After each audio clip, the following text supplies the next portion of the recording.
Chapter 26 The Television Chocolate Room. The TV family, together with Charlie and Grandpa Joe, stepped out of the elevator into a room so dazzlingly bright and dazzlingly white that they screwed up their eyes in pain and stopped walking.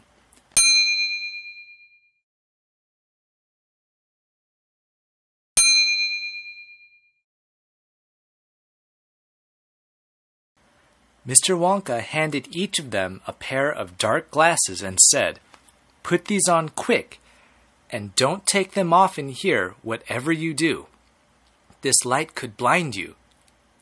As soon as Charlie had his dark glasses on, he was able to look around him in comfort. He saw a long, narrow room. The room was painted white all over. Even the floor was white, and there wasn't a speck of dust anywhere.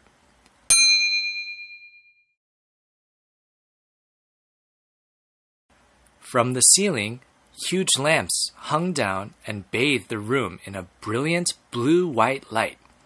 The room was completely bare, except at the far ends. At one of these ends, there was an enormous camera on wheels, and a whole army of Oompa Loompas was clustering around it.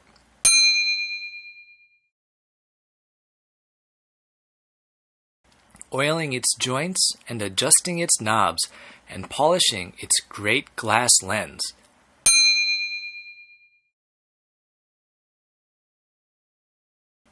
The Oompa Loompas were all dressed in the most extraordinary way. They were wearing bright red spacesuits, complete with helmets and goggles. At least, they looked like spacesuits, and they were working in complete silence. Watching them, Charlie experienced a queer sense of danger. There was something dangerous about this whole business, and the Oompa Loompas knew it. There was no chattering or singing among them here, and they moved about over the huge black camera slowly and carefully in their scarlet spacesuits.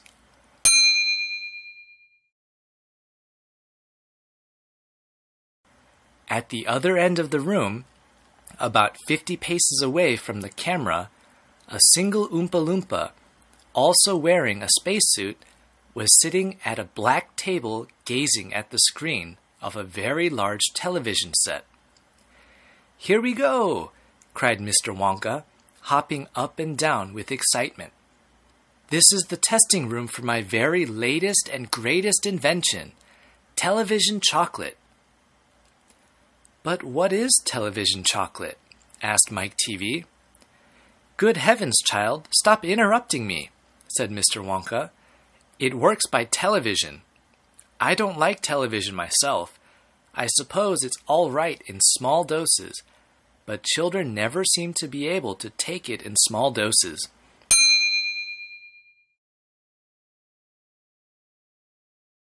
They want to sit there all day, staring and staring at the screen." "That's me," said Mike TV. "Shut up," said Mr. TV. "Thank you," said Mr. Wonka. "I shall now tell you how this amazing television set of mine works. But first of all, do you know how ordinary television works? It is very simple. At one end, where the picture is being taken, you have a large movie camera and you start photographing something. The photographs are then split up into millions of tiny little pieces which are so small that you can't see them. And these little pieces are shot out into the sky by electricity. In the sky, they go whizzing around all over the place until suddenly they hit the antenna on the roof of somebody's house. Then they go flashing down the wire that leads right into the back of the television set. And in there, they get jiggled and joggled around until, at last, every single one of these millions of tiny pieces is fitted back into its right place, just like a jigsaw puzzle.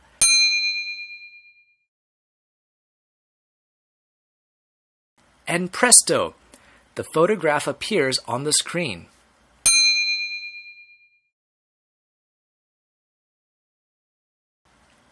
That isn't exactly how it works, Mike TV said. I am a little deaf in my left ear, Mr. Wonka said. You must forgive me if I don't hear everything you say. I said, that isn't exactly how it works, shouted Mike TV. You're a nice boy, Mr. Wonka said, but you talk too much. Now then, the very first time I saw ordinary television working, I was struck by a tremendous idea. Look here, I shouted.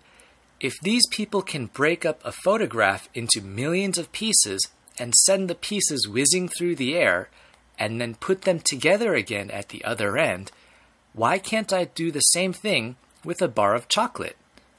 Why can't I send a real bar of chocolate whizzing through the air in tiny pieces and then put the pieces together at the other end, all ready to be eaten? Impossible, said Mike TV. You think so? Cried Mr. Wonka. Well, watch this. I shall now send a bar of my very best chocolate from one end of this room to the other, by television. Get ready there. Bring in the chocolate. Immediately, 6 Oompa Loompas marched forward, carrying on their shoulders the most enormous bar of chocolate Charlie had ever seen.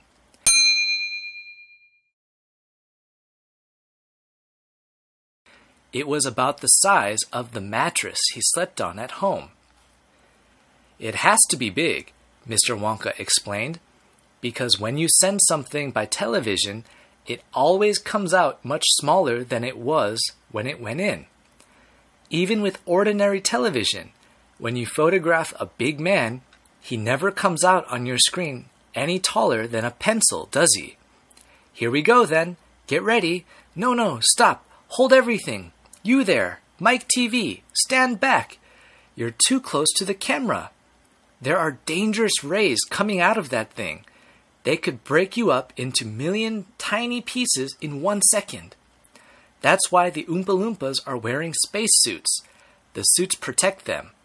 All right, that's better. Now then, switch on. One of the Oompa Loompas caught hold of a large switch and pulled it down. There was a blinding flash. The chocolate's gone, shouted Grandpa Joe, waving his arms.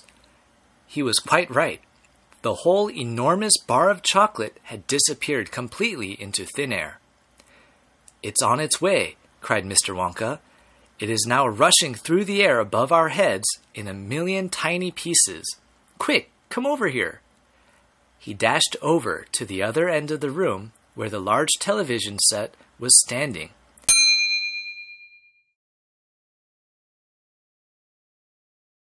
And the others followed him. Watch the screen, he cried. Here it comes, look. The screen flickered and lit up.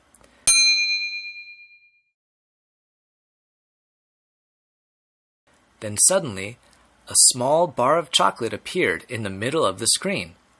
Take it, shouted Mr. Wonka, growing more and more excited. How can you take it? Asked Mike TV, laughing. It's just a picture on a television screen. Charlie Bucket, cried Mr. Wonka. You take it. Reach out and grab it. Charlie put out his hand and touched the screen, and suddenly, miraculously,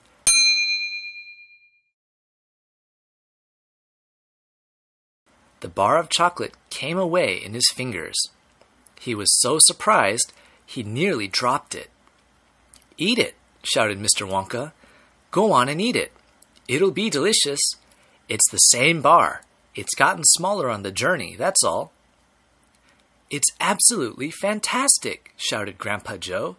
It's a miracle. Just imagine, cried Mr. Wonka, when I start using this across the country, you'll be sitting at home watching television, and suddenly a commercial will flash on the screen, and a voice will say, Eat Wonka's chocolates. They're the best in the world. If you don't believe us, try one for yourself now. And you simply reach out and take one. How about that, eh? Terrific, cried Grandpa Joe. It will change the world.